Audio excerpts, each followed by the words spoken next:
Temps d'arrêt, le podcast sur l'art et la science du coaching, animé par Coach Frank, présenté par Très Bon Point. Bienvenue à Temps d'arrêt.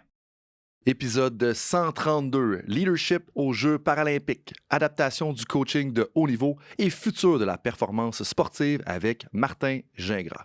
Bonjour tout le monde, c'est Coach Frank qui est avec vous. Mon intention avec Temps d'arrêt, c'est de déconstruire tout ce qui touche à l'art et la science du coaching. Je définis le coaching comme l'accompagnement d'une personne ou d'un groupe dans le but de développer pleinement leur potentiel. Ma mission est de créer une expérience sportive positive pour toutes les personnes francophones en maximisant les bienfaits du coaching. Avec Temps d'arrêt, je contribue à cette mission en questionnant le statu quo, en discutant avec des personnes expertes du sport et de l'activité physique et en partageant les dernières avancées scientifiques. Au quotidien, je contribue à cette mission comme professeur en kinésiologie à l'Université du Québec en Outaouais et comme conseiller pour des entraîneurs et des professionnels de la santé. Si tu viens de cliquer pour la première fois sur Temps d'arrêt avec Coach Frank, eh bien, je t'invite à t'abonner et évaluer le podcast sur ta plateforme préférée. Pour nos fidèles auditeurs et auditrices, suivez-nous sur les médias sociaux, @CoachFrankPhD dans un mot et partagez-le avec vos amis. Ça prend 5 secondes et ça va contribuer à ton développement ainsi que celui du système sportif. Pour l'épisode d'aujourd'hui, mon invité est Martin Gingras. Martin Gingras cumule plus de 3 décennies d'expérience en coaching de la natation, ayant démontré un engagement significatif envers le développement du sport, étant la natation, au Québec. À l'emploi de Natation Canada depuis septembre 2023 comme entraîneur national, il a assumé le rôle d'entraîneur-chef de l'équipe paralympique de natation pour les Jeux de Paris 2024. Son parcours inclut une douzaine d'années au club de natation de Pointe-Claire, suite à des passages à Trois-Rivières et Élite Longueuil. Sa carrière est marquée par des participations comme entraîneur lors d'événements majeurs, notamment les championnats du monde en eau libre au Japon en 2023, les championnats du monde en petit bassin en Chine en 2019 et les Pan Pacific Championships 2018 en eau libre au Japon. Son expertise s'étend également aux compétitions juniors de haut niveau, ayant dirigé des équipes aux Junior Pan Pacific Championships 2014, aux Jeux FISU 2011 et aux Jeux panaméricains 2011. Grâce à ce parcours, Martin est vraiment bien placé pour comprendre les principes directeurs menant à l'excellence, et ce, peu importe le niveau de natation, et c'est pour ça qu'il est avec nous aujourd'hui. Donc, si vous êtes un coach de natation, si vous êtes dans le haut niveau, si vous êtes dans les sports paralympiques, je pense que ça va définitivement être un épisode pour vous. Ceci étant dit, cet épisode est présenté par Très Bon Point, une équipe avec les pieds sur le terrain et la tête dans les bouquins qui offre à la communauté sportive de l'accompagnement individuel, des ateliers de groupe et de la recherche appliquée à leurs enjeux. Là-dessus, tout le monde, je vous souhaite un bon podcast et je me tourne à ma droite pour dire, Martin, bienvenue à Temps d'arrêt. Bonjour, merci de m'inviter. Bien, merci à toi d'être là. Donc, je sais que tu visites des entraîneurs, ça fait partie un peu de ton mandat. Donc là, j'avais écrit près d'1 an dans tes nouvelles fonctions. Ça fait un peu plus qu'un an, 1 an et demi. Donc, entraîneur national pour les programmes olympiques de Natation Canada. Comment ça se passe dans tes nouvelles fonctions? Ça va super bien. C'est un gros défi parce que cette position-là n'existait pas avant. Donc, au Canada, il n'y avait personne qui était dédié au développement des entraîneurs. Donc, je suis le premier à avoir ce poste-là à Swimming Canada. Donc, tout le travail, dans le fond, tout le travail fait depuis que je suis en poste, c'est des nouveautés. C'est de développer des programmes, de regarder qu'est-ce qui se fait comme développement au Canada pour les entraîneurs, que ce soit à l'intérieur des clubs, à l'intérieur des fédérations sportives de chacune des provinces. Qu'est-ce qui peut s'offrir exemple avec le PNCE, à l'université, parce qu'il y a des cours, des formations avancées à l'université pour être en natation. Donc, j'ai fait un gros défrichement de tout ça. Puis tranquillement, avec ça, mais j'ai bâti mes programmes, puis aussi déterminé quel genre de clientèle avec laquelle le Swimming Canada voulait travailler. Puis le but du jeu, c'est tout simplement de développer des coachs de plus haut niveau, les amener vers le plus haut niveau, supporter la mission de Swimming Canada, puis le plan stratégique, c'est d'être parmi les top 8 au monde dans le nombre de médailles, dans les performances. Donc, c'est de supporter ce développement-là, puis d'accomplir notre plan stratégique. C'est vraiment intéressant que Natation Canada ait décidé de faire le move vers OK, on va avoir une personne qui va être dédiée à temps plein pour le développement des entraîneurs. Comme je sais que c'est probablement pas toi qui as eu l'idée originale, c'est toi le premier à être dans ce poste-là, mais est-ce que tu sais un peu de l'idée, elle vient de où? Comme pourquoi ça les a autant interpellés de créer un poste comme ça? Bien, je pense que ça vient du fait que Swimming Natation Canada ont 2 entraîneurs de terrain. Le Mike Perry, qui est responsable du développement de la distance et de l'eau libre, et Ken McKinnon, qui est responsable du développement du reste des épreuves, là, dans le fond, du 400 et moins. Puis je pense que ce qu'ils se sont aperçus, c'est que la relève des entraîneurs, elle est plus... je vous dirais qu'il y en a de moins en moins. C'est plus dur de trouver des entraîneurs qui veulent choisir cette job-là comme coach de natation au Canada. Ouais. Puis on veut un peu un gap dans le coaching. C'est qu'on a beaucoup d'entraîneurs de très haut niveau qui ont énormément d'expérience, mais qui sont rendus à 70 ans, qui ont fait plusieurs Olympiques et qui vont quitter dans les prochaines... Ils ont déjà quitté ou ils vont quitter dans les prochaines années. Puis on n'a pas personne on n'a pas de relève pour remplacer directement ces coachs-là. Donc, c'est une relève qui va prendre beaucoup plus de temps à développer. Donc, mon poste a été créé pour essayer d'accélérer le gap, principalement avec la génération de coachs de haut niveau que nous allons perdre parce qu'ils vont quitter pour la retraite. Puis, on sait qu'au Canada, comme on a quand même des bonnes performances, là, généralement, tu sais, comme à travers les années, fait que tu veux pas justement de te rendre à cet écart-là, ce gap-là, puis dire, OK, là, qu'est-ce qui se passe? Fait que c'est super intéressant de voir qu'ils ont été comme préventifs un peu dans l'idée. Puis c'est quand même visionnaire aussi dans un sens, où est-ce que, OK, tu veux régler le problème avant que le problème se produise. Puis je pense qu'on aurait tendance, on aurait bénéfice, probablement, comme à faire ça de façon plus régulière dans n'importe quoi, là, tu sais. Oui, puis l'autre chose, c'est que on va se le dire, là, nos performances au point de vue médaille au niveau olympique sont très, très bonnes comparées à d'autres nations par rapport à la quantité d'athlètes que nous avons dans nos bassins au Canada. Donc, on fait déjà une très, très bonne job, mais on veut garder ce edge-là par rapport aux autres nations. Puis, tout passe par les entraîneurs. Donc, si on perd un entraîneur qui a 30 ans, 40 ans ou 50 ans d'expérience au niveau olympique, puis on ne le remplace pas par quelqu'un qui a touché à ce niveau-là, on devient perdant. Donc, c'est d'accélérer le développement des entraîneurs. Puis, tu dis qu'on fait des choses de bien en natation, comme qu'est-ce qu'on fait de bien, en fait? Dans le fond... On fait des choses de bien. On a beaucoup de choses à améliorer, c'est sûr. Toujours. Mais en général, nos bons talents sont pris en charge et sont développés de la bonne façon. Une chose qu'on est obligé de faire aussi, c'est qu'on est obligé d'accélérer un peu leur développement. Fait que nos bons talents, on ne peut pas se permettre d'être trop patient avec eux parce qu'ils doivent atteindre le niveau national, international rapidement. Parce que c'est là qu'on va avoir notre edge, parce qu'on va avoir des athlètes avec plus d'expérience, des athlètes qui vont probablement être proches de gagner des médailles peut-être dans leur 2e cycle olympique. Ouais. Donc, on fait une très bonne job à ce niveau-là. C'est que nos talents au Canada sont bien développés et supportés, mais on veut développer encore plus notre masse. Ouais. Donc, c'est une question c'est un jeu de nombre. Hein. Plus on a d'athlètes qui sont exposés, plus que la pyramide elle va être plus grosse en haut, puis plus on va avoir de compétition au niveau au top de la pyramide. Puis c'est là que la performance va être moussée au Canada. Fait que si je comprends bien, on les identifie. Si on est bon, on les identifie. Après ça, une fois qu'on les a identifiés, on les encadre vraiment bien. Mais l'idéal, ça serait, là, je sais pas c'est quoi le nombre, mais on a un nombre X, on aimerait ça en avoir plus qui sont là-dedans. Puis c'est un peu l'enjeu. Puis en fait, ça fait un lien avec un des mandats qu'on a fait en 2020 avec la Fédération de baseball du Québec, où est-ce qu'on disait, comme un des enjeux des fois, c'est qu'on veut s'assurer qu'on ait 68 athlètes qui, à 15 ans, sont comme dans le pipeline pour se rendre justement au niveau. Puis la recommandation qu'on avait faite en collaboration avec mon collègue André Lachance, c'était tout le temps de dire, OK, ben, il faut trouver le sweet spot entre à quel point tu es capable oui, tu en identifies X, mais est-ce que tu es capable de les encadrer? Puis tu es mieux d'en prendre un peu moins, mais t'assurer que ceux-là que tu prends, tu es capable de les encadrer parce que là, tu gaspilles pas leur potentiel, si on veut. Là, bien entendu, il y a plein d'autres facteurs aussi à considérer là-dedans.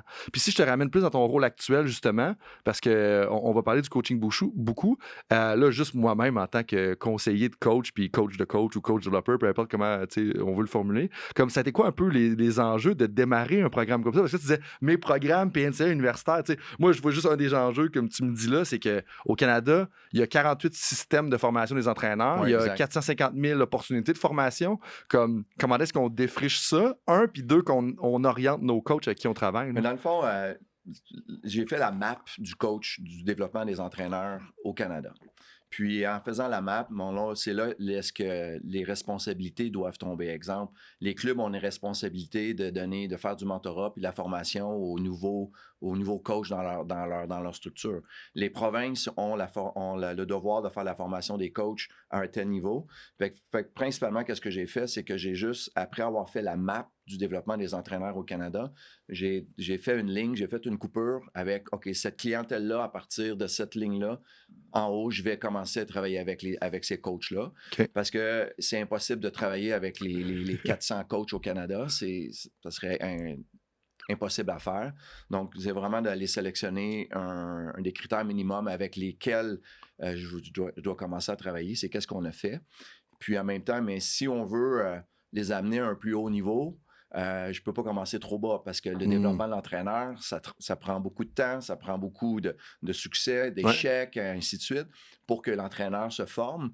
Donc, c'est pour ça que pour travailler avec un certain niveau de clientèle de mes entraîneurs, ils ont besoin d'avoir un certain nombre d'expériences puis de bagages. OK. Puis comment ça se passe, l'attraction des entraîneurs, puis l'intérêt, puis tout ça?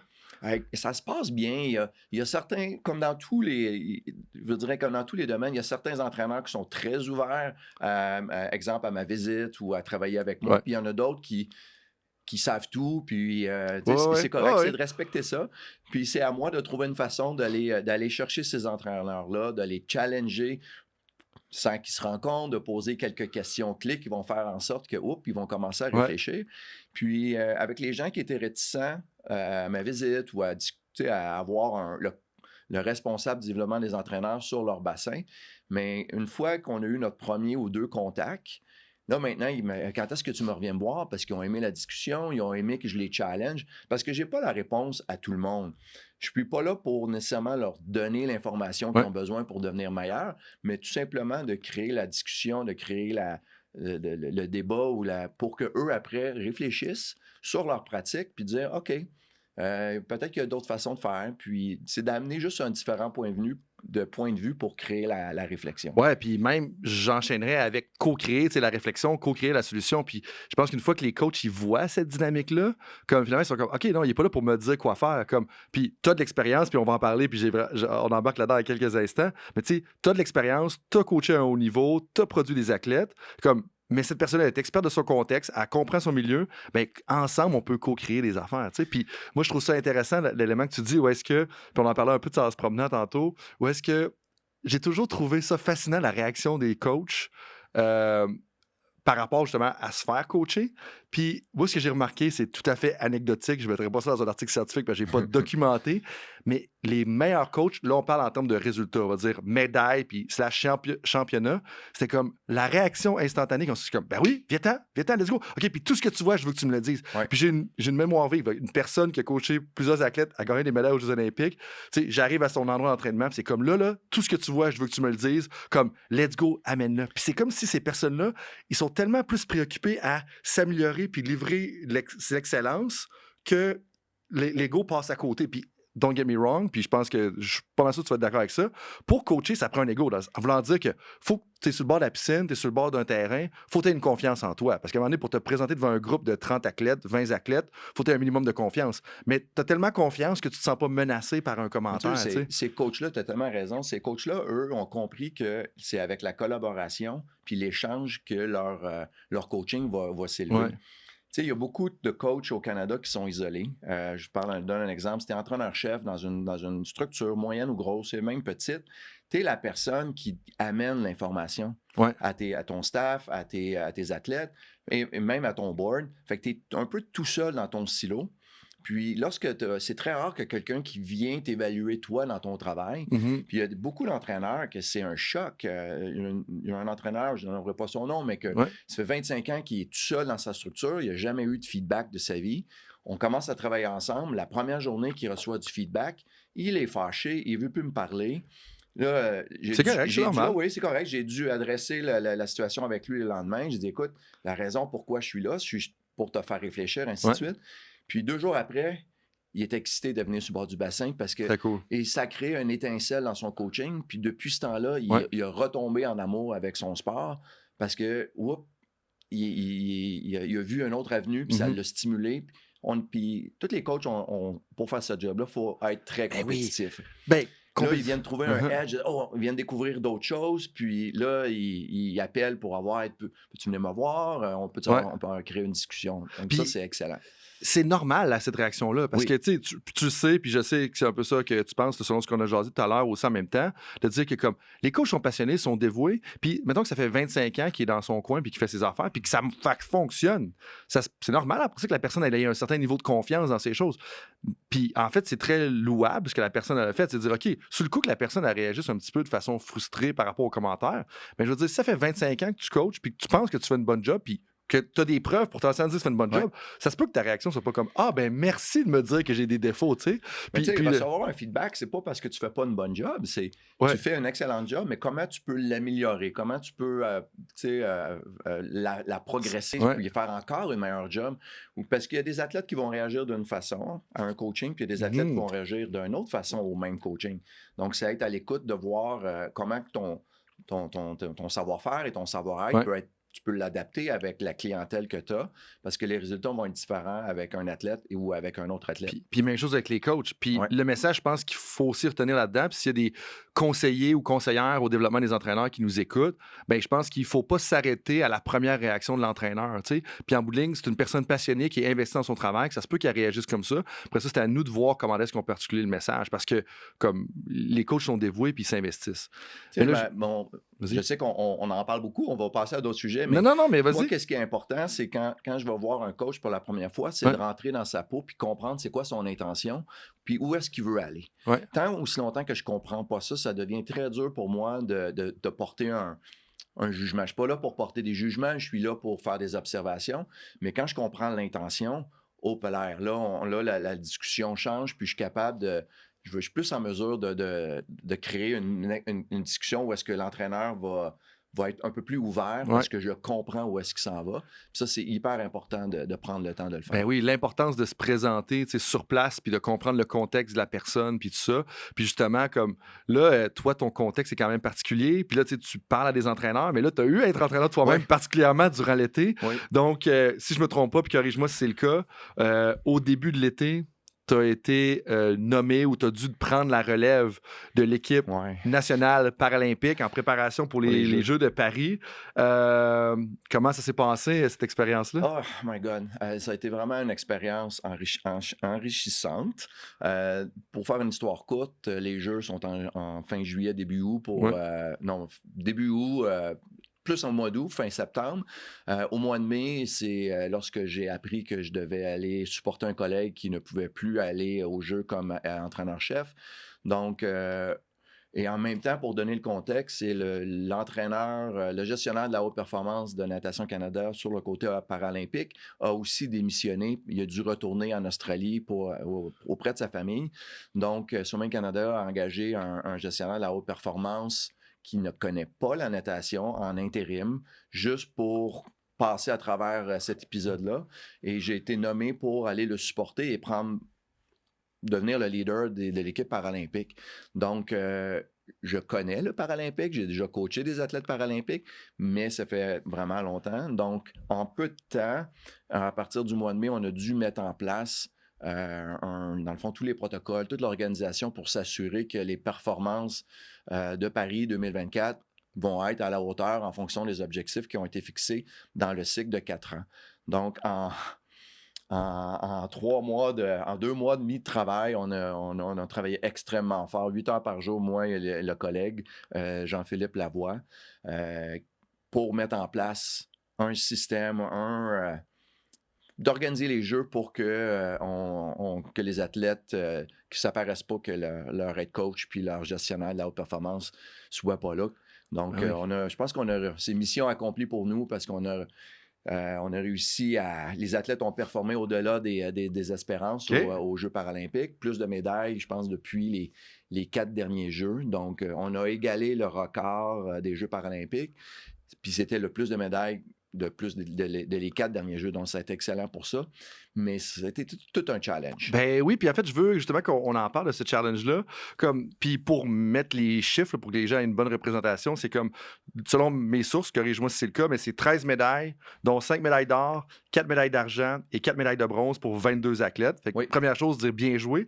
Puis des fois, moi, ça me fait penser au fait que, tu sais, quand tu arrives à ce moment-là, à quel point tu peux vraiment avoir un impact sur le développement de l'athlète quand il reste 2 mois. Puis le point que je veux faire avec ça, c'est que jusqu'à un certain point rendu à un endroit X là, dans la planification sur 4 ans, je me dis, ta job comme coach, là, c'est juste de ne pas scraper l'athlète. Tu sais, moi, j'ai tout le temps un exemple en tête de plusieurs athlètes que c'était ça, mais à mon époque, ça devait déjà 7 ans, cet exemple-là. Tu sais, il y avait un athlète générationnel dans l'équipe que je coachais, à la position que je coachais, donc sous ma gouverne directe. Puis moi, j'étais comme, cet athlète-là, là, la seule affaire que je peux faire, c'est le scraper. Tu sais, dans le sens que essaye pas de le surcoacher puis de l'amener à un essence plus haut. Là, je dis pas que tu les as pas coachés, là, je parle de mon anecdote.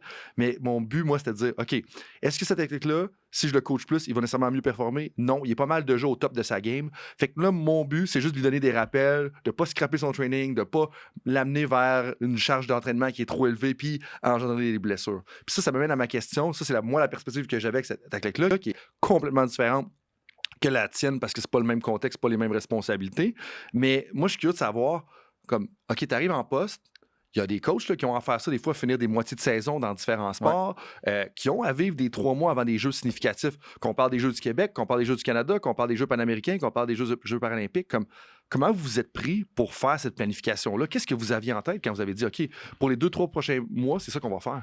Écoute, c'est une excellente question. Notre processus a été très simple. À la base, moi, je n'ai pas coaché les athlètes. Moi, à la base, je devais créer les conditions gagnantes pour que les athlètes puissent s'épanouir, atteindre leur objectif. Donc, le processus a été très simple. J'ai pris mes 30 dernières années, avec toutes les expériences sur les équipes nationales, il y a toujours eu des challenges sur chacun des équipes.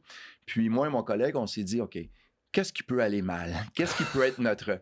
Fait qu'on on a essayé de prévenir les coups avec des processus, on a commencé avec les valeurs de l'équipe, parce qu'on n'a jamais travaillé ensemble, j'ai jamais travaillé avec les coachs, je les connais, mais j'ai jamais travaillé avec eux. Donc, on a été nommés sans vraiment parce que c'est pas leur décision, c'est la décision de Swimming Canada. Donc, on a dû apprendre à travailler ensemble. Fait que pour ce faire, on s'est regroupé une journée et demie, tout le staff qui allait participer aux Paralympiques, ensemble dans un hôtel à Toronto, et on a fait la base. On a mis nos valeurs, on a mis nos attentes, on a établi le rôle et responsabilités de chacun des membres de l'équipe, qui fait quoi quand. Ça peut être aussi détaillé comme lorsqu'on arrive à l'autobus, qui prend charge de supporter les athlètes pour rentrer dans l'autobus, qui prend charge de rentrer les valises pour supporter le chauffeur. Tous les détails, et tout a été détaillé comme ça du début du voyage à la fin. Puis aussi pour se mettre dans le bain, moi et mon collègue, on a participé à une Coupe du monde paralympique à Berlin au mois de fin mai. Pour aller voir comment ça se passe, c'est quoi les conditions, c'est qui les athlètes nos athlètes, apprendre à connaître un peu nos athlètes parce qu'ils ont participé à cette coupe-là, mais voir un peu c'est quoi les conditions de voyage d'un athlète paralympique. Et suite à ça, on a visité Vichy, qui était l'endroit où on faisait notre camp préparatoire. On était 2 semaines à Vichy avant d'arriver au jeu. On est allé visiter Vichy, puis on a vraiment fait énormément de changements parce que Vichy, durant l'été, c'est 30 degrés, 35 degrés. On a rajouté des tentes un peu partout sur la piscine pour créer de l'ombre parce qu'on nageait à l'extérieur, pour que les athlètes paralympiques puissent avoir un endroit pour se protéger du soleil, faire leur activation, s'assurer que la salle de musculation, elle était conforme pour se promener avec des chaises. On essayait vraiment de penser à tout, avoir l'équipement adapté pour nos athlètes qui peuvent pas soulever des barres, mais ils ont besoin quand même de faire de la musculation. Donc, on a fait vraiment un exercice d'essayer de tout prévoir. Puis où est-ce que les athlètes vont rentrer pour aller à la piscine, de faire des ajustements avec la ville de Vichy pour adapter notre arrivée. Donc, on a vraiment fait un gros checkbox là, sur tout pour arriver le plus près possible pour les athlètes. Je pense que ce qui a été la clé, c'est vraiment le rôle et responsabilité. Puis c'est surtout de chacun d'entre nous, puis c'est surtout de rester dans ton rôle. Parce que qu'est-ce qui crée des conflits? c'est lorsqu'un quelqu'un sort de son rôle ou essaye de bien faire ou ainsi de suite, souvent, ça crée des conflits. C'est vraiment de rester dans son rôle, de respecter, puis de la communication, ça a été la clé. Malgré tout l'effort qu'on a mis, ça a resté qu'à la fin des jeux, un des feedbacks que la communication elle aurait pu être meilleure. Je pense que ça va toujours être un enjeu dans les équipes, communication, mais je pense qu'on a, malgré tout, on a fait une bonne planification. Encore une fois, c'est pour que les athlètes puissent performer à leur potentiel optimal quand on arrive à Paris.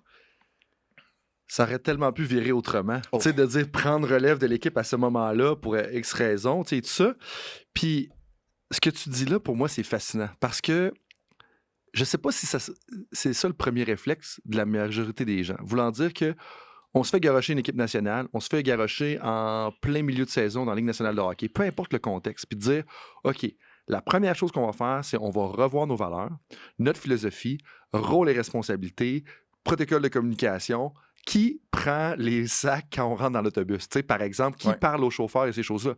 Parce que mon impression anecdotique, en même temps, basée quand même sur une couple de coach puis une couple d'expérience, c'est de dire, je pense que la majorité du monde se pitcherait dans la programmation. Puis de dire, OK, là, il faut que les gens performent le tel jour de juillet à Paris. Ben, si je veux me rendre là puis qu'ils soient en forme, ben voici la programmation. Puis je suis sûr que vous avez parlé de programmation quelque part là-dedans. On est en natation. Là, je veux pas... On a mis le cadre. Ouais. Le cadre dans le fond, le cadre de référence a été bien mis. Ensuite de ça, après, c'est le job des 6 entraîneurs sélectionnés par le Canada de s'assurer que la programmation soit adéquate, puis de protéger la performance.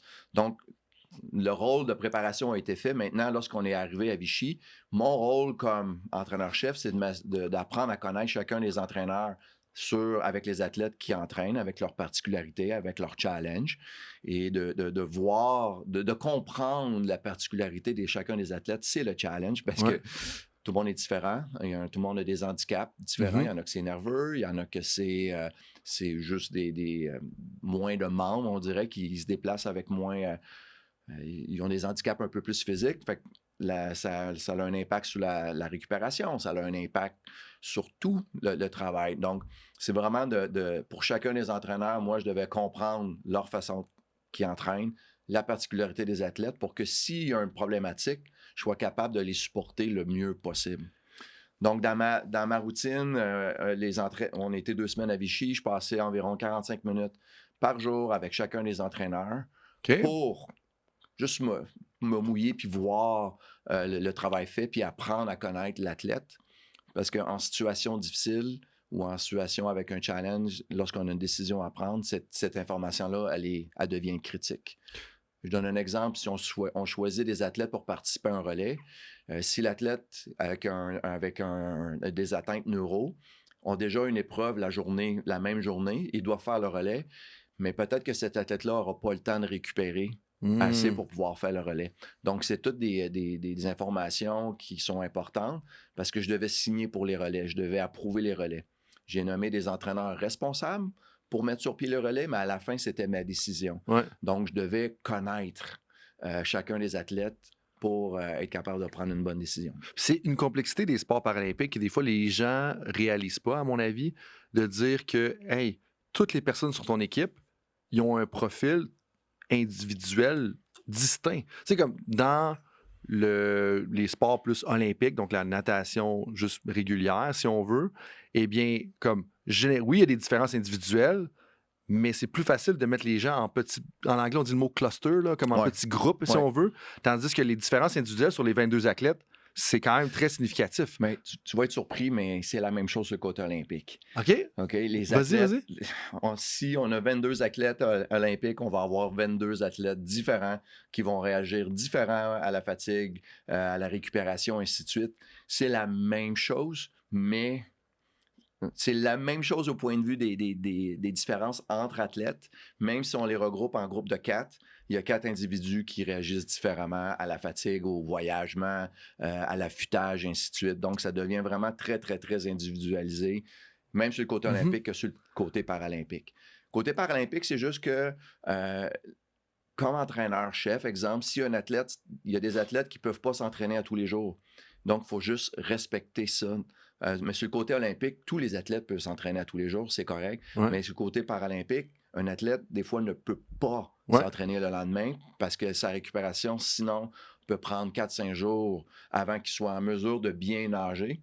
Donc, les conditions sont différentes, mais les particularités sont très similaires. OK, je comprends ce que tu veux dire. Puis, un élément que je pense qui est intéressant aussi avec ce que tu viens de soulever, c'est la créativité que ça prend. Voulant dire que la solution, elle n'est pas toute faite. Tu sais, en bout de ligne, il faut voir, OK, qu'est-ce que le coach il veut, c'est quoi les handicaps de l'athlète, comment est-ce qu'on peut justement agir avec ça. Puis c'est là que moi, je pense beaucoup à la créativité, tu sais, en ce moment, puis je me dis, OK, tu es dans un nouveau contexte, fait qu'il faut que tu sois créatif, penser à comment est-ce que tu vas créer un environnement comme efficace, puis soutenant pour les athlètes, mais après ça, comme, OK, on a un problème, il n'y a pas vraiment de. Je peux pas ouvrir un livre et me dire, OK, pour tel handicap, c'est tel programme qu'il faut que tu fasses. Comme il faut que tu t'adaptes là, vraiment. Là. Puis un des gros challenges qu'on a vécu, moi et mon partenaire Jean-Philippe, c'est qu'on est arrivé dans une équipe où est-ce que l'équipe était tissée très serrée. Donc, le docteur d'équipe, le physiothérapeute, la massothérapeute, les entraîneurs travaillent ensemble depuis plus que 4 ans. Okay. Donc, ils se connaissent très, très bien. Puis, avec l'ancienne, avec les gens qu'on a remplacés, mais il y avait une façon de faire. Puis, nous, on est arrivé avec notre façon de faire. Puis c'était très important pour moi, c'était très important d'être moi-même puis d'arriver avec ma façon de faire parce que je peux rester en contrôle de qui je suis, de comment j'interagis. Si je copie un modèle qui n'est pas le mien, en bout de ligne, c'est sûr que je prends des mauvaises décisions, ainsi de suite, parce que c'est pas moi. Donc, on a resté d'être nous-mêmes. Ça allait créer un peu pas de friction, mais de tension. Ouais, parce que c'est normal. Dans le temps, avant, c'était pas comme ça, mais là, c'est comme ça. Puis je vais donner un exemple, c'est que on a des intervenants, on avait une personne, mettons, un préparateur mental, ainsi de suite. Puis, il y avait l'habitude de travailler d'une façon. Puis moi, je lui ai demandé de travailler juste d'une façon un peu différente, c'est de toujours impliquer moi et l'entraîneur responsable lorsqu'il fait une intervention, à moins que ce soit une intervention qui est plus privée. Ouais. Mais quand il y a une intervention avec l'athlète, de toujours s'assurer d'en parler avec l'entraîneur, puis de ne pas garder ça juste entre lui et l'athlète, parce que ça peut avoir un impact sur la performance. Ouais. Donc, quand c'était possible, c'était de partager l'info avec nous. Puis ça, c'était pas dans sa façon de fonctionner. Mm-hmm. Donc, on s'est parlé. Au début, il n'était pas content, mais on s'est parlé. Puis, finalement, ça s'est super bien passé. Puis, on a vu que l'impact que ça a eu sur l'équipe a été très positif parce que l'entraîneur responsable est informé. Donc, pouvait mieux coacher après quand un athlète avait un challenge. Fait que c'est tous des petits détails comme ça. Parce qu'il ne faut pas oublier qu'une équipe nationale, surtout en préparation pour un grand jeu, on a été 2 semaines à Vichy. Après ça, on était presque 2 semaines dans le village. Donc, on est 1 mois parti. 1 mois parti où est-ce qu'il n'y a pas de break, il n'y a pas de journée de congé. Et on est toujours, là, le petit hamster, là, il roule toujours. Surtout moi et mon partenaire, on voulait s'assurer que toute l'équipe fonctionne bien. Ouais. Et des Jeux paralympiques qui durent 10 jours, c'est extrêmement difficile. C'est lever à 6 heures, départ à 6h30, prendre l'autobus pour 45 minutes, se rendre dans la piscine, rester à la piscine jusqu'à 1 heure, prendre l'autobus de revenir au village un autre 45 minutes, 1h30 dans la chambre, on repart pour les finales et on revient 10h30 le soir et on répète ça pendant 10 jours. Donc, le niveau de fatigue, il est élevé pour nous et pour les entraîneurs aussi. Donc, le challenge a été malgré la fatigue, de ne pas être émotif, de ne pas prendre de décisions rapides, vraiment là, d'être calme, no drama. Puis ça a été un challenge parce que le feeling, c'était comme toujours marcher sur des œufs. Ouais. Si on met trop de pression d'un côté, on va briser les œufs, ainsi de suite, pour s'assurer que toute l'équipe fonctionne bien. Puis lorsqu'un conflit pouvait se dessiner en avant de nous, c'est de ne pas réagir tout de suite, c'est de prendre le temps de « OK, viens, on va en parler, Alex, on va s'éloigner, on va en parler. » Parce que les conflits peuvent exploser rapidement. Parce que dans un événement comme ça, la tension est plus élevée, il y a une pression, là, la tension, tu as la pression individuelle que chacun se met de bien performer. Exact. Il y a la fatigue, après ça, amplifie ça. Fait que dans les multiplicateurs de conflits ou les multiplicateurs de conflits, comme il y en a quand même quelques-uns là-dedans. Puis en fait, moi, je serais curieux de savoir comment est-ce que toi, comment est-ce que toi, tu as attaqué ça? Puis là, attaquer, c'est probablement pas le bon mot, mais je veux dire, comment est-ce que tu as négocié un peu avec cette situation? On a dit de la fatigue, je suis en charge des gens, il y a de la pression de performer, j'ai des émotions, mais là, il ne faut pas que mes émotions viennent justement déclencher trop de conflits. Tu sais. Pour tous les gens qui me connaissent, savent que je suis une personne qui est émotive, des fois impulsive. Okay. Donc, j'ai dû travailler très, très fort sur moi-même.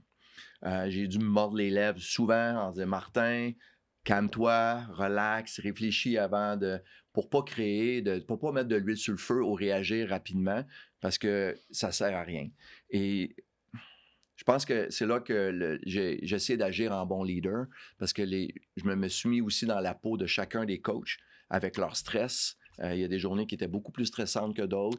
Fait qu'eux sont stressés. Moi, j'ai aussi un certain stress, mais c'est d'essayer de prévoir puis de voir les coups. Puis quand il y a une situation qui arrive, c'est vraiment de prendre un pas de recul, prendre 2-3 bonnes respirations, 1 ou 2 marches autour de la piscine pour se calmer, puis après ça, adresser la situation, voir comment qu'on peut régler ça ou s'assurer que ça soit bien pour les athlètes.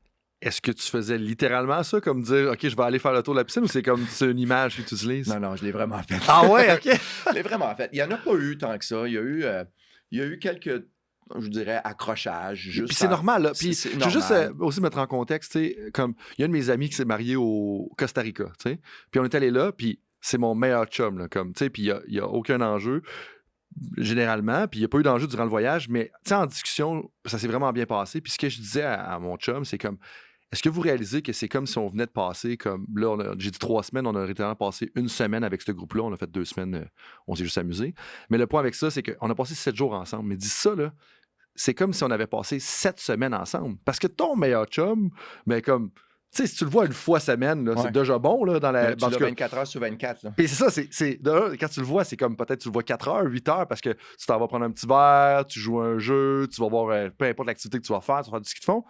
Fait que tu sais, là, ça, c'est comme 1 semaine, c'est 4 heures d'interaction. C'est pas un contexte stressant. Mais non, mais c'est ça mon Dans un contexte stressant. C'est ça mon point, c'est ça. Moi j'ai pris j'ai attaqué ça en me disant tous les gens qui sont là ont des bonnes intentions. Oui. Ils veulent tout gagner. Il y a personne qui veut le meilleur de l'athlète. Ouais. Donc, on veut avoir le meilleur de l'athlète aussi. Donc, c'est de se parler tranquillement. On a toujours arrivé à une solution. Puis aussi, c'est de respecter le désir de certains entraîneurs.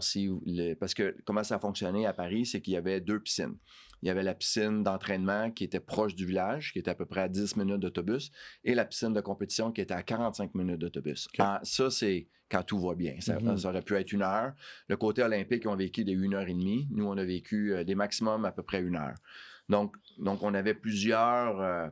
on pouvait se débrouiller, mais fallait toujours avoir un team manager avec un groupe d'athlètes et un coach sur chacun des sites pour s'assurer de la sécurité si jamais les coachs avaient besoin d'aide. Donc ça, c'était dans les règles, mais juste bien s'organiser comme ça. Oui, super. Puis en fait, là-dedans aussi, c'est comme... En fait, ce qui m'intrigue en ce moment, c'est... Quel genre... En fait, ce qui m'intrigue, puis je suis curieux de savoir, c'est est-ce qu'il y a des exemples... En fait, je reviens à mon exemple du Costa Rica. Oui. Le but de donner cet exemple-là, c'était de dire c'est normal que ça arrive, puis c'est rien de négatif par rapport à l'environnement. Là, nous, ce qu'il faut apprendre en tant que coach, en tant que directeur de la haute performance, peu importe qui va se ramasser dans cette situation-là, c'est de dire OK, ça va arriver, c'est quoi mon mécanisme? Puis là, ce que tu as mentionné là, de faire les 3 tours de piscine, là, bien, comme je pense que les gens gagneraient à se l'identifier en avance, de dire, OK, je vais être dans une situation stressante, s'il se passe quelque chose, où est-ce qu'il faut absolument que je gère mes émotions, qu'est-ce que je vais faire concrètement? Toi, c'est comme 3 tours de piscine, ça peut être autre chose, puis c'est normal, ça va arriver.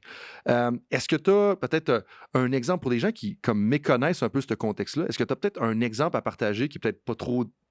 qui nous permet d'identifier directement c'est qui, mais de dire comme quel genre de choses sur laquelle il peut y avoir de la tension puis une gestion d'émotion. Vas-y. La délégation canadienne a choisi une de nos athlètes pour être la porteuse du drapeau. Ouais. C'est Katarina Roxon, c'était ses 5e Jeux paralympiques. Donc, on a soumis sa candidature, elle a été choisie. Donc, pour nous, c'était une excellente nouvelle, un gros exposure pour la natation. Puis lorsque l'annonce a été officielle, CBC a communiqué avec moi. Ils ont voulu amener tous les athlètes à un moment donné dans le village pour faire l'annonce, puis créer un support en arrière d'elle. Par contre, on était 2 jours avant le début des Jeux. Tout le monde avait sa routine de repos, de sieste, ainsi de suite. Moi, quand je reçois la nouvelle, je suis super excité. Je dis à tout le monde, OK, tout le monde, on doit se rencontrer, ça c'est 2 heures avant, mettons, à 4 heures dans le lobby de notre résidence, parce qu'on doit aller faire aller supporter notre athlète. Et j'ai reçu énormément de pushback des coachs. Mais mon athlète, il dort, a besoin de dormir. S'il ne dort pas, il n'y aura pas...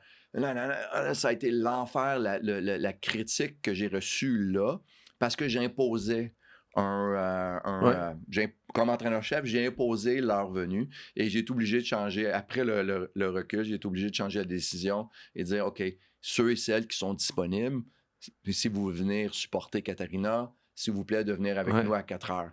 Donc, pour moi, ça a été vraiment un wake-up call en disant, OK, tout le monde est organisé, tout le monde a leur routine. Puis les athlètes paralympiques, comme les athlètes olympiques, la routine, c'est crucial. Mm-hmm. Le repos, c'est essentiel. Donc, avant de changer une routine d'un athlète, ou d'un groupe d'athlètes, ainsi de suite, c'est de poser la question, « Hey, les coachs, il y a tel événement qui s'en vient. Est-ce que vous seriez disponible avec vos athlètes de venir? » Est-ce qu'on est capable d'avoir 5 personnes Exactement. qui vont venir supporter Catherine, par exemple? Ouais. Exactement, parce que c'était dernière minute. Si c'est quelque chose de planifié, une semaine d'avance, on le sait qu'elle est là, on le sait qu'à telle heure, on peut créer un événement d'équipe alentour de l'événement. Mais dans le haut niveau, toutes les décisions de dernière minute ont des répercussions qui sont beaucoup plus importante que moi, j'ai pu penser. Ouais. Et en fait, j'ai juste pas pensé. J'étais vraiment excité de l'événement. All right, ça va être beau. J'avais la vision de l'équipe canadienne de natation en arrière de Katarina. Mais en fait, ma réaction, au début, j'étais déçu. Ils veulent pas supporter l'équipe. Mais en réalité, j'ai fait comme, OK, je comprends. Ben oui. Donc, j'ai pris ça, je me suis excusé. J'ai dit, écoutez, c'était un peu impulsif comme décision. Ça m'a juste renforcé le fait de chaque décision doit être réfléchie, pensée avant de changer une routine. Tout à fait. Puis ce qui est un enjeu là-dedans aussi, c'est le nombre de décisions qu'un coach a à prendre durant des grands jeux. Comme c'est fou, là, parce que ça, c'est une requête médiatique, mais des fois, il y a plein...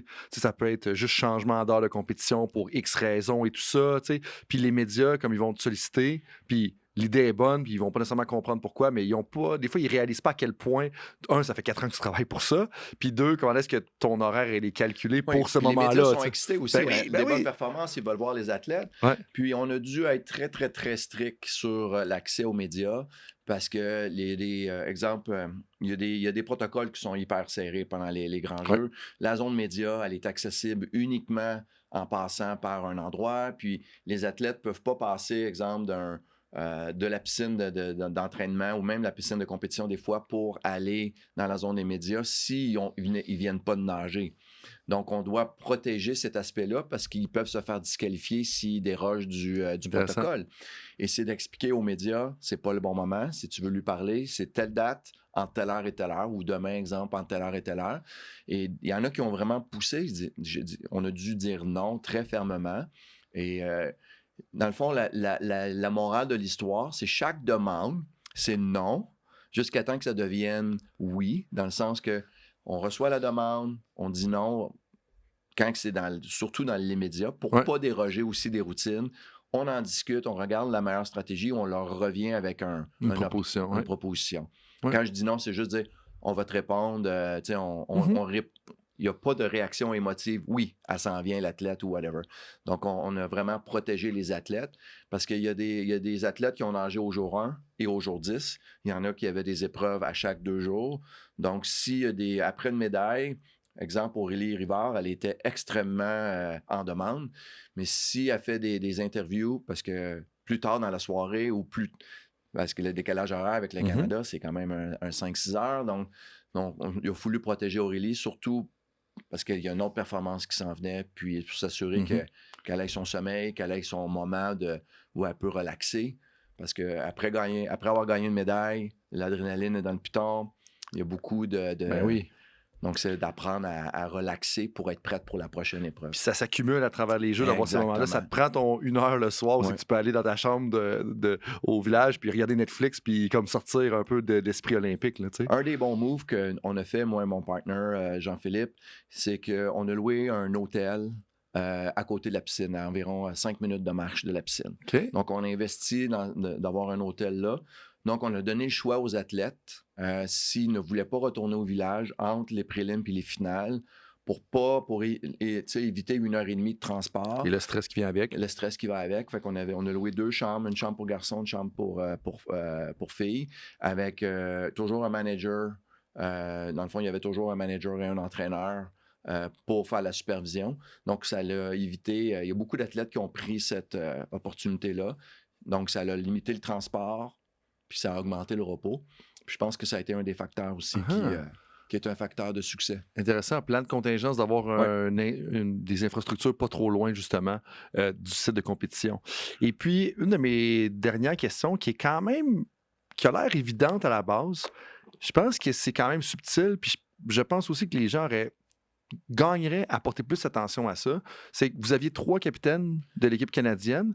Puis, je suis curieux de savoir quelles étaient leurs responsabilités. Parce que les gens vont nommer les capitaines pour les événements même. Puis après ça, c'est que tu te rends compte que les équipes, c'est juste comme un titre. Puis c'est correct de même. Mais les équipes, c'est comme, non, tu as un titre, puis tu as une responsabilité. Comme je suis curieux de savoir, c'était quoi leur responsabilité à vos 3 capitaines? Dans le fond, le rôle des capitaines était pour aider le soutien entre athlètes. D'avoir comme un grand frère, grande sœur, s'ils ont besoin de jaser. Mais un des premiers rôles, c'était vraiment d'améliorer la communication entre le groupe d'athlètes et le groupe de supervision, les entraîneurs et moi-même.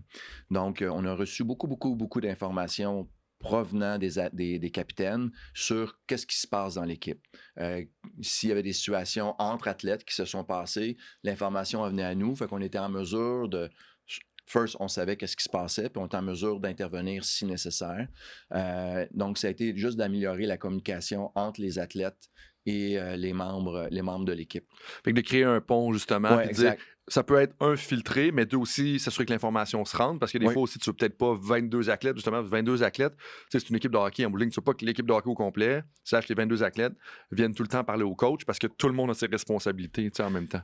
On veut le bien-être des athlètes, mais il faut connaître aussi c'est quoi les besoins des athlètes. Donc, on peut prendre des décisions en pensant que c'est pour le bien des athlètes, mais peut-être que le bien des athlètes n'est pas qu'est-ce que nous, on pense. Donc, avoir ce feedback-là a été très, très important. Puis, je pense qu'on a sauvé, pas les performances, mais ça a juste élevé la probabilité d'avoir des bonnes performances parce que j'ai toujours dit ça en anglais, un happy swimmer, it's a fast swimmer.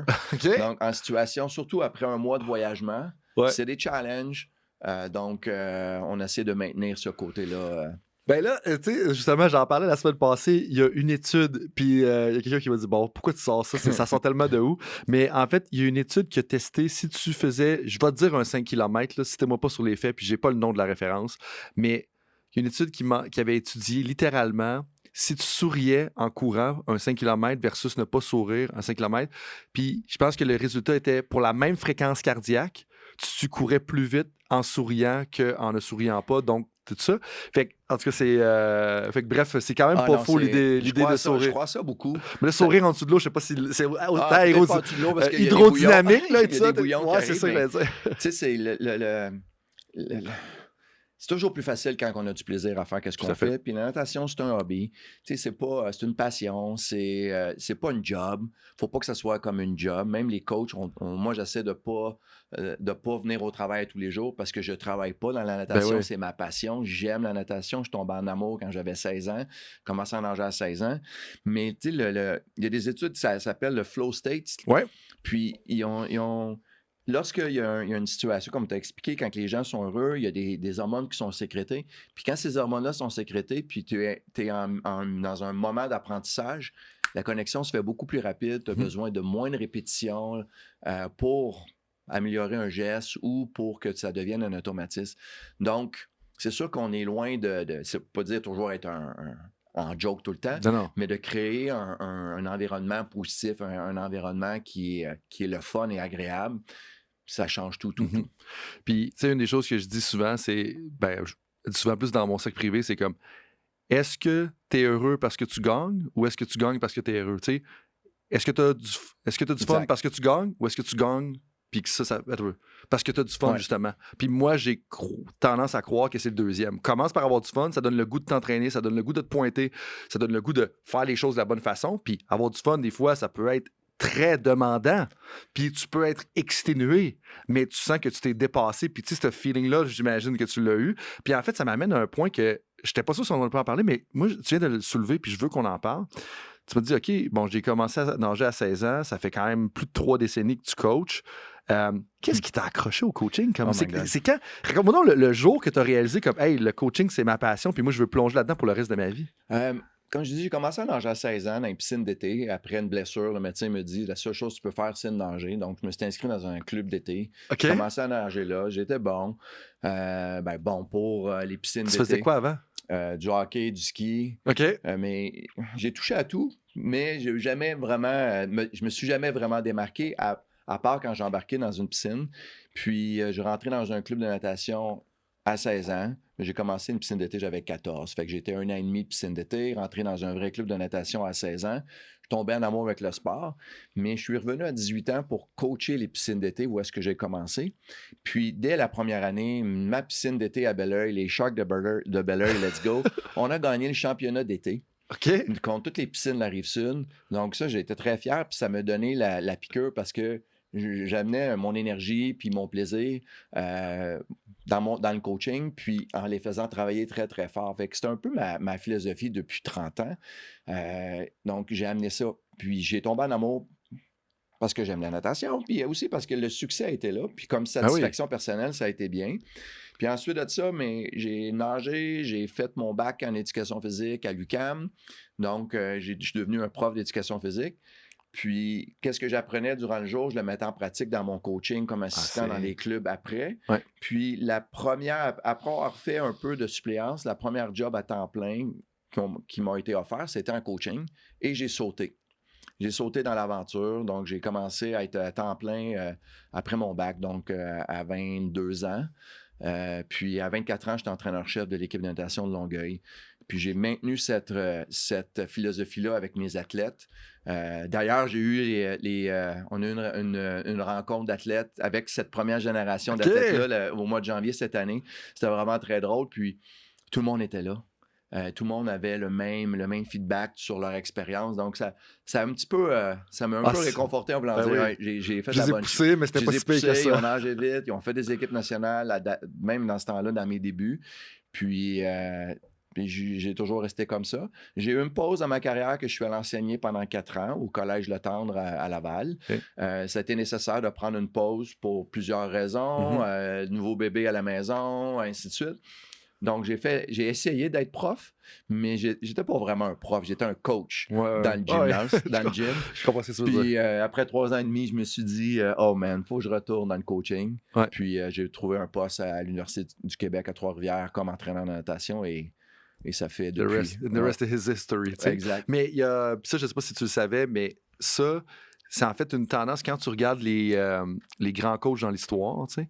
Il y a généralement, la plupart ont pris une sabbatique. Que tu regardes Greg Popovich, que tu regardes Brad Stevens, que tu regardes n'importe qui, il y a comme une petite pause à quelque part dans leur carrière qui leur permet de prendre un pas de recul, qui après ça fait quand ils reviennent dans le coaching, ils ont comme une compréhension un peu plus approfondie ou une perspective un peu plus large qui fait qu'ils deviennent meilleurs, justement. Pour moi, qu'est-ce que ça l'a amené? C'est la pause de 4 ans m'a amené de la maturité. Je suis devenu, je dirais, un homme de 28 ans à 32 ans. C'est les enfants grandissent. Là, j'ai su un peu plus que ce que je voulais faire dans la vie. L'autre chose, c'est que j'ai commencé, je pense, à coacher pour les bonnes raisons. Dans le sens, c'était plus par rapport à moi, c'est devenu par rapport aux athlètes. Je pense que ça a été un gros déclic dans ma carrière de coach, puis j'ai été en mesure de prendre des bonnes décisions parce que c'était pas, est-ce que cette décision-là va faire de moi un meilleur coach ou va faire de lui un meilleur athlète? Ouais. Donc, ça a changé complètement ma façon de voir le coaching et la façon que je coachais. Et c'était plus réfléchi, je te dirais.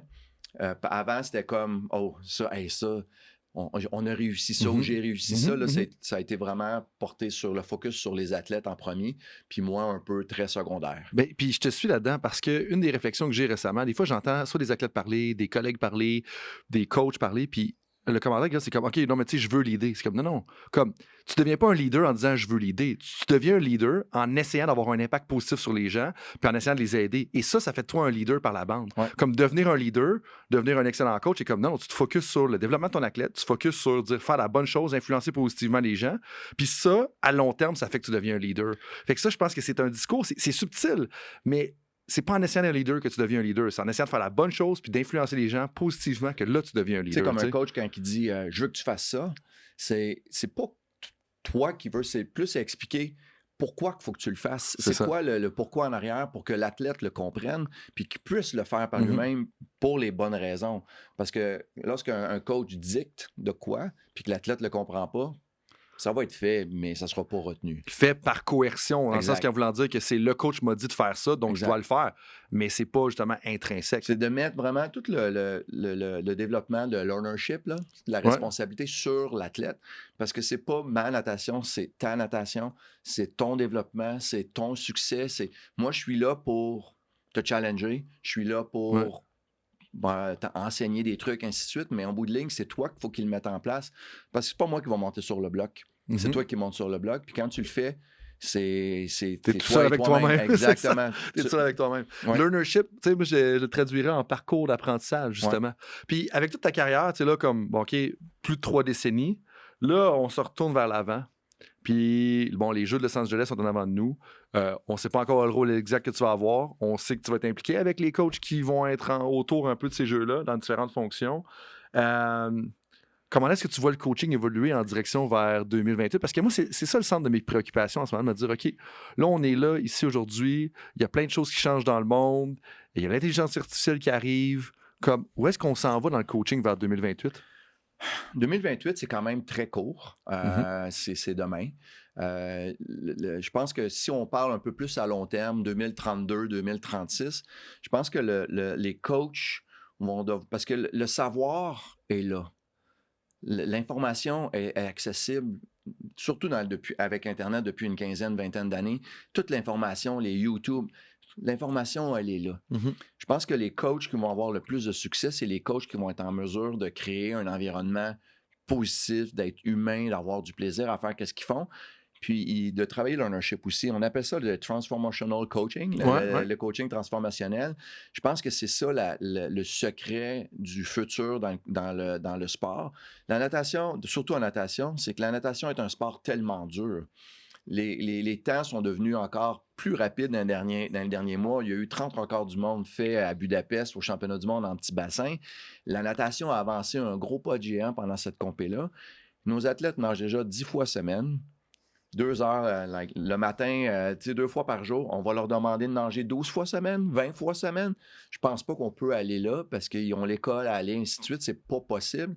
Je pense qu'on doit devenir plus efficace dans nos séances, mieux préparés, mieux intervenir, axé sur les détails, axé sur la relation humaine avec nos athlètes.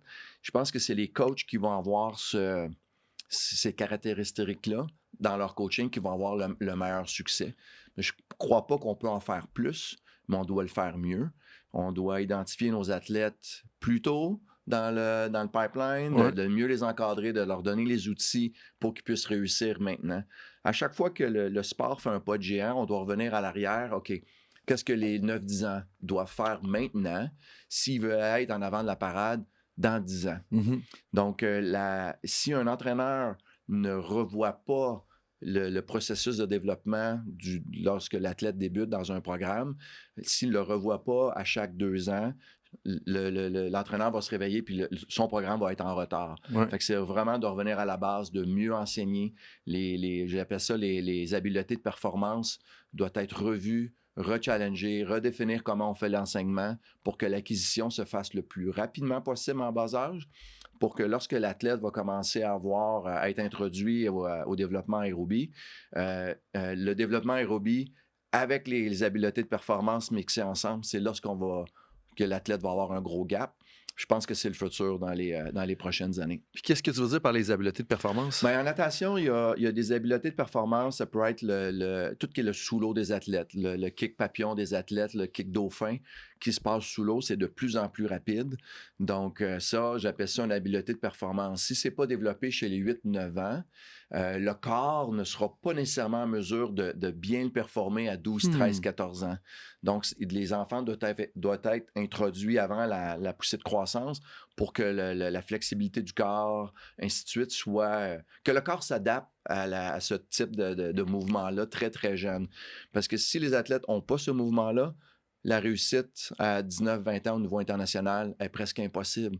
Parce qu'en ce moment, les athlètes nagent sous l'eau plus rapide que v'là 5 ans, que v'là 10 ans, ainsi de suite.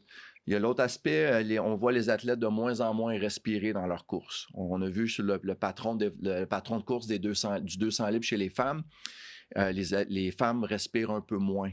Donc, ça va être quoi dans 5 ans? Ça va probablement être la même, plus vite, en respirant moins, mais donc toute l'hypoxie, le travail d'hypoxie à l'effort doit être travaillé plus jeune. Les autres aspects des habiletés de performance, ça peut être l'enseignement du départ, l'enseignement des virages, l'efficacité technique.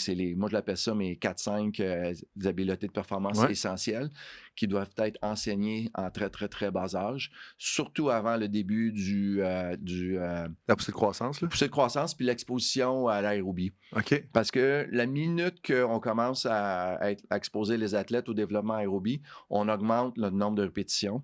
Les automatismes se renforcent, deviennent beaucoup plus durs à changer.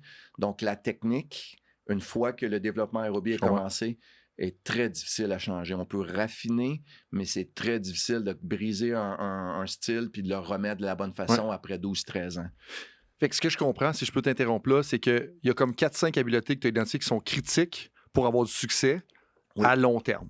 Puis celles-là sont importantes d'être introduites et bien maîtrisées de la bonne façon. Puis là, tu me fais rire parce que j'ai tenté de faire le kick en dessous de l'eau parce qu'en parlant avec des coachs de natation, j'étais comme je vais l'essayer. Puis honnêtement, moi, j'ai jamais nagé vraiment avant d'être adulte. Puis l'espèce de truc de papillon, je suis comme oh mon Dieu, que je suis incapable de le faire. C'est très difficile.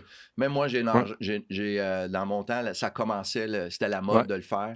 Puis j'ai essayé de l'introduire dans mon entraînement quand j'avais 18-20 ans. Puis impossible. Puis le deuxième élément qui est plus subtil dans ce que tu as dit, mais que je sens que tu as porté quand même beaucoup attention à ça dans tes réflexions, c'est de dire, OK, qu'est-ce qui va nous démarquer dans quelques années? Puis c'est là que je pense qu'il faut être capable de prendre du temps pour dire, j'arrête, je réfléchis, puis là, je me dis, OK, si je regarde un peu les tendances, puis si je regarde un peu ce qui se passe, là, mon athlète de 15 ans, si je veux qu'il gagne en 2028, 2032, peu importe, ben voici les éléments clés qui vont être là. Puis ça, c'est important de le faire parce que là, il y a ces habiletés de performance qui sont là, mais ça va être lesquelles les prochaines qu'il faut ajouter à ça. Puis tu sais, l'hypoxie, par exemple, que tu donnes, tu dis que le nombre de respirations a diminué sur une course de 200 mètres, par exemple. Ben est-ce que ça veut, tu sais, en réalité, il aurait fallu identifier ça potentiellement en 2020, que ça allait devenir une tendance. Puis là, c'est mieux d'identifier là que jamais, mais là, si on se remet là-dedans, c'est en 2020 qu'il fallait commencer à penser à ça. Surtout maintenant, dans la réalité canadienne, il y en a beaucoup d'athlètes canadiens qui ont des scholarships aux États-Unis. Donc, exemple, au Québec, les athlètes, après leur cégep, vont aller dans les équipes universitaires. Donc, si un coach de club veut amener un athlète au point de vue au niveau international, ça doit se faire avant 19 ans, avant 18 ans. Donc, sinon, les coachs des clubs n'ont pas la chance de le faire. La même chose dans le reste du Canada, même si c'est 1 an plus tôt, parce qu'eux, ils n'ont pas de 2 ans de cégep, ils font un secondaire 6 et ensuite, ils s'en vont à l'université. Donc, on perd le contrôle du développement de nos athlètes. Donc, moi, à Pointe-Claire, par exemple, mes athlètes quittaient à 18 ans. Donc, si je voulais que mes athlètes soient de niveau international tôt, donc l'enseignement des habiletés tôt dans le programme était hyper important. Moi et mon équipe d'entraîneurs à Pointe-Claire, on a eu 12 ans de réflexion pour modeler notre programme, pour l'amener à un programme de développement efficace. Parce que lorsque je suis arrivé à Pointe-Claire a un historique incroyables de performance d'athlètes, des athlètes sur l'équipe olympique. Donc, comment on peut améliorer une legacy, un club comme celui-là? Parce que c'est un gros club de 300-400 nageurs. L'améliorer d'1%, ça prend énormément de travail, de réflexion. Ouais. Donc, ça a été notre piste notre champ de réflexion dans les dernières années. Et tout passe par le développement des 10 ans et moins dans les programmes. Oui, puis le lien que tu fais avec les 10 ans et moins aussi, pour moi, c'est l'importance de concilier. Puis c'est le troisième point un peu de ce que tu as mentionné avant, c'est de dire, OK, à 10 ans et moins ou 12 ans et moins, dépendamment de ton sport, bien, il y a certaines habiletés qu'il faut que tu consolides avant que le volume embarque. Parce qu'une fois que le volume embarque, si c'est tout croche, bien, comme, tu sais, je pense au baseball, par exemple, je pense au volleyball, puis tu sais, on parle juste de la motion, mettons, au-dessus de la tête. Avant que au nombre de répétitions que tu vas faire à l'entraînement, après ça, de changer ta motion, comme ça va être tellement difficile et tellement demander beaucoup de travail. La natation, c'est un sport cyclique. Fait qu'il répète le même mouvement over and over and over. Fait que si l'athlète répète un mauvais mouvement, over and over. Fait que pour le défaire, ce mouvement-là, c'est très dur. C'est quasiment impossible. Et l'autre chose, c'est qu'on a tellement de sports à faire à nos jeunes. Il y a beaucoup de scientifiques ou de profs qui disent la diversité est importante. Ouais. Je suis un petit peu contre pour la seule raison, c'est que les jeunes vont choisir leur sport très tôt dans leur développement. Puis ils vont choisir leurs sports qui sont bons. Là, un exemple, en natation, si on prend trop de temps à les développer, mais puis les petits garçons vont jouer au hockey, puis là, ils vont être un peu plus athlétiques, mais ils vont être dans le 2 lettres. Quand tu es dans le 2 lettres, tu es le meilleur. Là, c'est déjà le pathway vers la Ligue nationale. Donc, un enfant de 12 ans qui est 2 lettres, mettons, à tombe 2B ou 2A, mais qui est régional puis qui ne gagne pas ses courses en natation, quel sport il va choisir? Il va aller au hockey parce que c'est là qu'il est bon. Donc, on doit amener nos enfants, nos jeunes athlètes en natation à qu'ils soient bons, jeunes, sans tricher le système, sans avoir de shortcut dans le développement, parce qu'ils doivent choisir la natation, ils doivent être bons. Puis en fait, je suis en train de recruter un invité pour le podcast pour parler des enjeux multisports parce que, tu sais, le multisport a commencé à prendre plus de momentum, je veux dire, en 2015-2020 là, au Québec, même si nous, moi, dans mes cours, puis même dans mes conversations juste avec des collègues, on en parle de peut-être 2009-2010, tu sais. Puis je commence à avoir un peu les effets pervers de ça, puis c'est pas... la panacée, en tout cas, qu'on se comprend que le monde dise. Puis il y a des enjeux aussi logistiques. Dans le sens que moi, je suis un papa de 3 filles, 6, 4 et 2 ans. Je connais le multisport. Moi, je suis dans le sport. J'ai une job qui, c'est comme, t'as pas vraiment d'heures. Ma conjointe est dans le sport. Elle a une job que les heures sont un peu éparpillées. Fait que là, quand tes enfants sont inscrits à 2 sports, parce qu'il faut que ce soit multisport, fait que là, une fait du hockey une journée, l'autre après ça, l'autre journée, elle fait du ballet. L'autre après ça, ça, c'est la première. Puis là, la deuxième, elle fait 2 autres sports. Fait que là, c'est natation puis patin. La troisième, elle commence parce qu'elle est plus jeune, elle fait juste de la gymnastique une fois. Mais là, t'es rendu à 5 séances de sport dans la semaine. Puis il y a un de mes collègues, justement, à l'Université d'Ottawa, il dit, tu sais, le modèle multisport, là, il a été créé pour les familles avec des enfants uniques. Parce qu'il dit, quand tu as plusieurs enfants, là, à un moment donné, c'est ça. Puis là, après ça, tu n'as pas à amener l'aspect socio-culturel, dire, OK, tu es un joueur de basketball. Si tu fais pas partie de la crew de basketball, puis tu dis, hey, I'm a baller, puis moi, je fais partie des ballers, ben là, tu vas être un peu marginalisé. Puis si tu es marginalisé, est-ce que tu vas être capable de percer quand même? Fait que, tu sais, il y a plein d'enjeux là-dedans. Tu sais, on parle là-dedans, mon discours, c'est plus sur, on veut avoir des athlètes de haut niveau. Oui, c'est ça. Si on prend, par exemple, on a une window, une fenêtre de 8 ans. L'enfant commence à nager à 8 ans. Les 4 premières années, on peut être patient. Parce qu'on doit être patient, il faut enseigner la technique avant de l'entraîner, enseigner les skills, comme je parlais, avant de l'entraîner. Mais le deuxième 4 ans, là, on doit commencer à aller... C'est un sport aérobique cyclique. Il faut qu'à un moment donné, faut que tu fasses grossir le moteur. Puis pour faire grossir le moteur, ça prend du volume. Exactement. C'est ça. C'est la même affaire en cyclisme. C'est la même affaire en cyclisme. Grossir la tank à gaz. C'est ça. Comment gros on peut la grossir. Puis plus la tank à gaz est grosse, plus les possibilités de l'athlète sont énormes en avant de lui. Oui, tout à fait.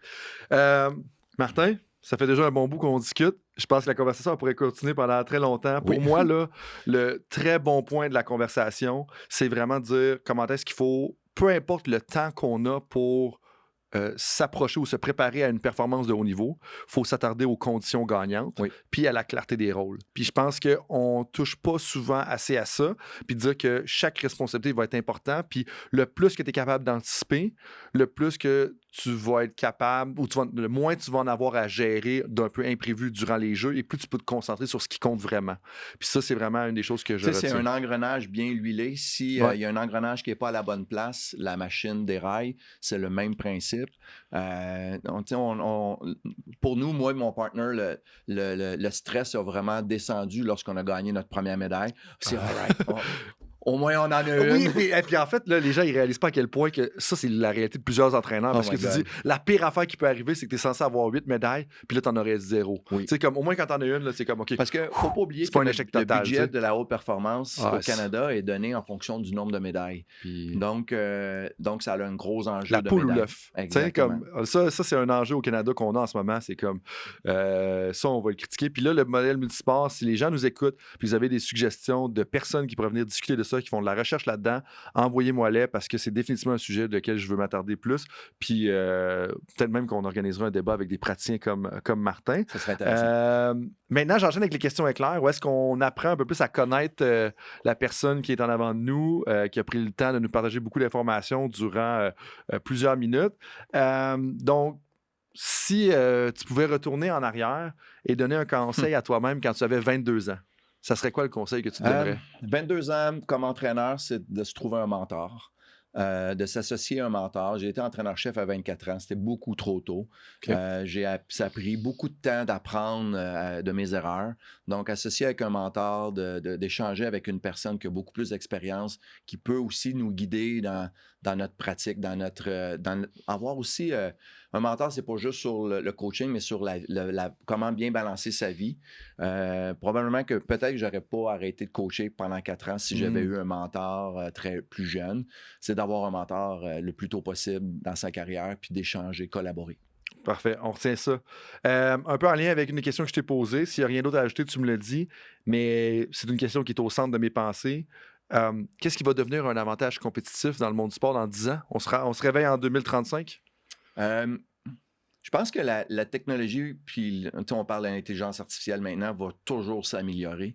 Je pense que la quantité d'informations que les coachs vont avoir accès va devenir phénoménale. On va avoir des bidules probablement. Là, on parlait de calculer le taux de sucre en permanence, ainsi de suite. Il va y avoir vraiment beaucoup d'informations en avant de l'entraîneur. Je pense que c'est de savoir quelles données aller chercher, comment l'utiliser. Je pense que ça va devenir un edge pour l'entraîneur. Mm-hmm. Mais je pense que ça va être l'entraîneur qui va développer le côté humain avec ses athlètes. Celui qui va être le plus humain avec ses athlètes, qui va rendre l'expérience agréable. On parlait de le coaching transformel. Je pense que ça va être la clé du succès, d'avoir de l'empathie, de l'écoute, de donner la responsabilité d'écouter ses athlètes, puis de laisser les athlètes prendre des décisions ou de demander du feedback à ses athlètes, de bâtir un programme ensemble, parce que plus l'athlète va être engagé dans son programme d'entraînement, plus que la performance, je pense qu'elle va être au rendez-vous, parce que je pense que c'est ça le futur. Un coach qui va devenir autoritaire, je pense que ça ne marchera pas, ça va avoir ses limites. Je pense que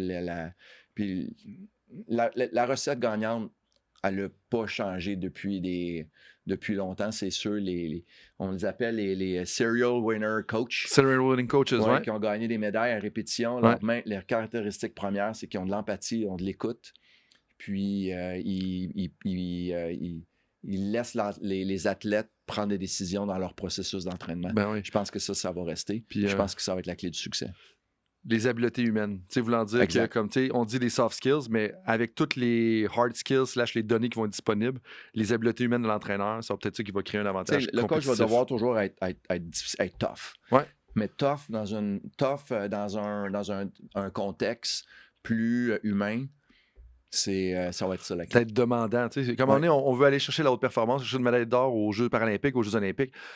À un moment donné, il y a un entraînement quelque part qui va être difficile. Mais comment est-ce qu'on peut l'amener de façon où est-ce que c'est bien reçu par les athlètes? Puis pour répondre, mettons, si la prochaine question est par rapport aux Paralympiques, mon message, c'est que il faut arrêter je pense que dans le passé, on protège trop les athlètes paralympiques. Je trouve qu'on en demande moins à cause qu'ils ont un handicap. Puis au contraire, les athlètes attendent juste qu'on les pousse, qu'on augmente les attentes, les attentes augmentent ils ont besoin d'être poussés parce que je pense qu'avec l'équipe canadienne qu'on a, avec mon observation, qu'est-ce que j'ai vu en entraînement, je pense que c'est des athlètes qui ont encore plus de potentiel qu'on voit réellement. Mais ça prend juste des coachs qui vont être prêts à les pousser, savoir quand pousser, savoir quand se retenir, mais il faut arrêter de protéger nos athlètes paralympiques, surtout en natation, parce que ce sont des athlètes de haut niveau. Ils doivent être traités de la même façon. Oui, c'est ça. Ça fait, des fois, en voulant trop adapter, trop être à l'écoute, peut-être que justement, on retient la performance. Exact. Intéressant. Puis il y a des athlètes avec énormément de potentiel qui même eux-mêmes ne savent pas qu'ils peuvent atteindre ces niveaux-là parce qu'ils sont ancrés dans un carcan. Ouais. Puis je pense qu'il faut que le coach soit un peu innovateur à ce niveau-là puis qu'il n'ait pas peur de pousser l'athlète. Oui, tout à fait.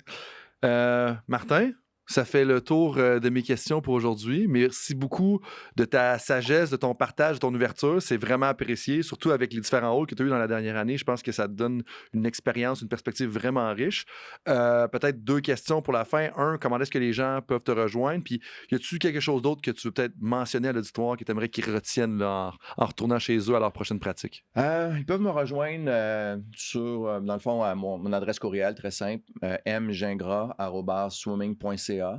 Je pense que qu'est-ce que j'aimerais qu'ils retiennent, c'est que le coaching, c'est une vie exceptionnelle, remplie de défis personnels, remplie d'expériences de vie parce qu'on voyage beaucoup. La relation avec les athlètes, c'est quelque chose d'unique, c'est quelque chose d'enrichissant. Je suis privilégié de faire ce travail-là, puis de travailler avec des athlètes.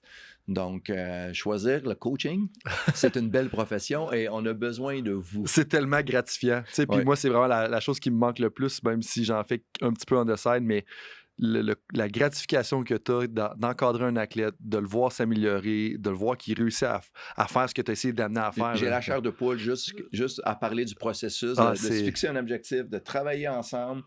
Que l'athlète réussisse son objectif, ça n'a pas de valeur. La première fois qu'il franchit dans ton cas, peut-être le 1 minute 10 au je ne sais pas trop quelle distance là, et tout ça. Mais peu importe, c'est le même processus pour un athlète débutant qu'un athlète de haut niveau. C'est le même processus et j'en retire la même satisfaction. Que ce soit le processus pour une médaille olympique ou le processus pour un premier standard, c'est la même satisfaction. Tout à fait. Donc, merci beaucoup, Martin. Merci à tout le monde d'avoir été avec nous pour un autre épisode de Temps d'arrêt. Et puis, je vous dis à la prochaine. En conclusion, à toutes les auditrices et tous les auditeurs, vous qui êtes passionnés par le développement du sport et qui cherchent toujours à améliorer votre coaching, j'ai une invitation pour vous. Chaque mois, j'envoie une infolettre exclusive dans laquelle je partage mes dernières découvertes en recherche, des réflexions inédites sur le coaching et les conversations les plus marquantes de Temps d'arrêt. Je vous envoie même des liens vers les différentes réalisations, les ressources, les différents projets des invités parce que le but, c'est de partager les succès, les réussites, les avancées que toutes les personnes qui ont contribué à Temps d'arrêt ont fait dans le passé. Et bien, cette infolette-là, c'est comme un moment privilégié où je vous guide à travers les idées qui occupent mes réflexions sur l'avenir du coaching. Si vous appréciez les discussions de Temps d'arrêt et que vous souhaitez approfondir votre réflexion, rejoignez plus de 400 entraîneurs et dirigeants sportifs qui reçoivent déjà ces réflexions mensuelles-là. Pour vous inscrire, rendez-vous simplement sur coachfrankphd.com ou suivez le lien dans la description. Je tiens à remercier Vincent Rivet pour la coordination et l'Université du Québec en Outaouais pour son soutien. Merci d'être avec moi dans cette aventure et on se retrouve au prochain épisode.